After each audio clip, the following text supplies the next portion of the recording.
নমস্কার, তোমাদের সবাইকে আমাদের চ্যানেলে স্বাগত জানিয়ে আজকের ক্লাসটি শুরু করছি।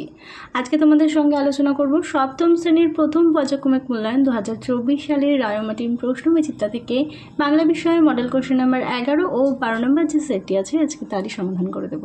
চলো আর দেরি না করে এবার দেখে নিই। প্রথমেই দেখো বলেছে সঠিক উত্তরটি বেছে নিয়ে লেখো। বিজ্ঞান বিষয়ক গল্প। এরপরে আছে ছন্দ আছে, উত্তর হবে জ্যোৎস্নাতে। দেখা গেছে ইন্দিবর শব্দের অর্থ হলো নীলপদ্ম।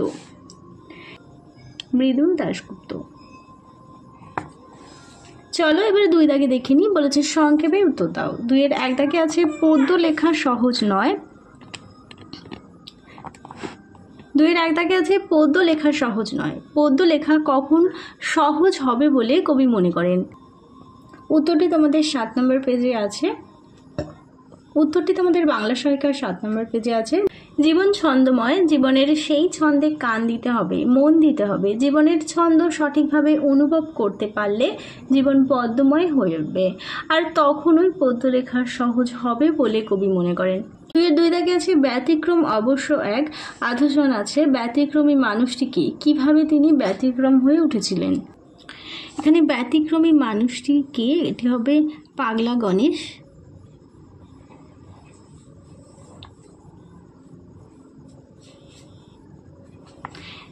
তিনি কিভাবে ব্যতিক্রমী হয়ে উঠেছিলেন এখান থেকে একটু দেখো।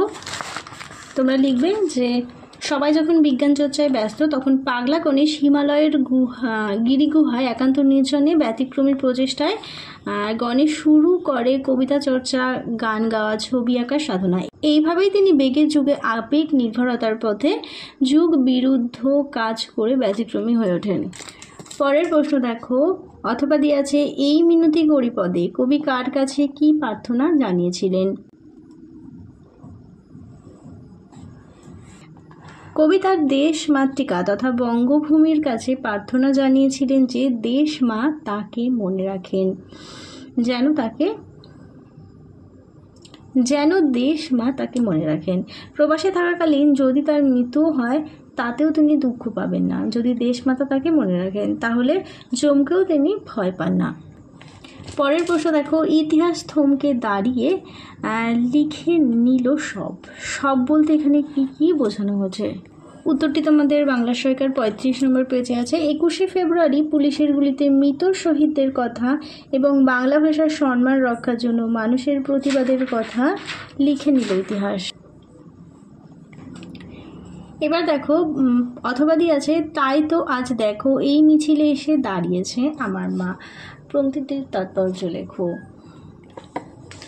উদ্ধৃতাংশটি কবি আশরাফ সিদ্দিকীর 21-এর কবিতা থেকে নেওয়া হয়েছে। মাতৃভাষার সম্মান রক্ষার জন্য সবার সঙ্গে মাও এসে দাঁড়িয়েছিলেন, কারণ তিনি বাংলা ভাষায় কথা বলেন। মাতৃভাষা মায়ের মুখের ভাষা প্রতিষ্ঠিত না হলে কোনো দেশের জাগরণ সম্ভব না। তাই মিছিলে মা এসে দাঁড়িয়েছেন তার মাতৃভাষাকে প্রতিষ্ঠিত করতে। পরের প্রশ্ন দেখো। বলেছে তৎসম শব্দ কাকে বলে? সংস্কৃত শব্দ ভাণ্ডার থেকে বাংলা শব্দ ভাণ্ডারে গৃহীত বাংলা শব্দগুলিকে তৎসম শব্দ বলে, যেমন কুঠি, যুবতী, ধ্বনি ইত্যাদি। পরের প্রশ্ন দেখো। প্রাদেশিক শব্দ কাকে বলে? উত্তরটি তোমরা 260 নম্বর পেজে পেয়ে যাবে। বলেছে বাংলা ভাষায় বিদেশি ভাষার শব্দের মতো অন্যান্য অনেক প্রাদেশিক ভাষার শব্দও গৃহীত হয়েছে। সেই শব্দগুলিকে বলা হয় প্রাদেশিক শব্দ, যেমন ঠিকানা হিন্দি, শিখ, পাঞ্জাবি, থলি, মুন্ডুরি। এরপরে আছে ঝাঁটা শব্দটি কি ধরনের শব্দ? এটি হবে খাঁটি দেশি শব্দ।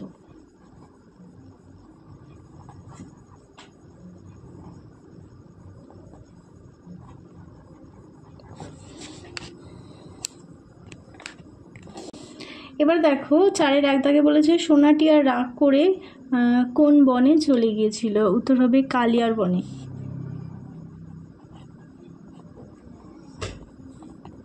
পরের প্রশ্ন দেখো। মাকুকে কে তৈরি করেছিল? উত্তর হবে ঘড়িওয়ালা। চলো এবার 12 নম্বর মডেল সেটটিও দেখে নিই। বলেছে ছন্দে শুধু কান রাখো কবিতাটি রচনা করেন। উত্তর হবে অজিত দত্ত। পরের প্রশ্ন গণেশের ছোট ছেলের বয়স কত? উত্তর হবে 168 বছর। পরের প্রশ্ন তামরস শব্দের অর্থ কী? উত্তর হবে পদ্ম। এরপরে আছে আচার্য দেবের সঙ্গে দেখা হলো। আচার্য দেব হলেন, উত্তর হবে নন্দলাল বসু। এরপর আছে রোদ্দুর কি ধরনের শব্দ? উত্তর হবে অর্ধ তৎসম শব্দ।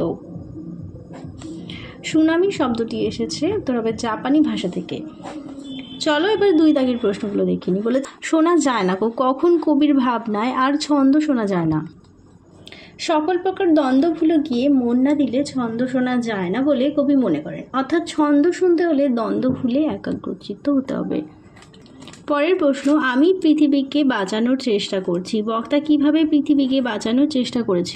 উত্তরটি তোমাদের শীর্ষেন্দু মুখোপাধ্যায়ের পাগলা গণেশ গল্পটি থেকে দিয়েছে। এখানে যে বক্তা গণেশ হিমালয়ের কোলে কবিতা লিখবে যে বক্তা গণেশ হিমালয়ের নিভৃত কোণে কবিতা লিখে, গান গেয়ে, ছবি এঁকে শিল্পচর্চার মাধ্যমে পৃথিবীকে বাঁচানোর চেষ্টা করছিল। এরপরে আছে এই মিনতি গরিপদে কবি কার কাছে কি প্রার্থনা জানিয়েছিলেন?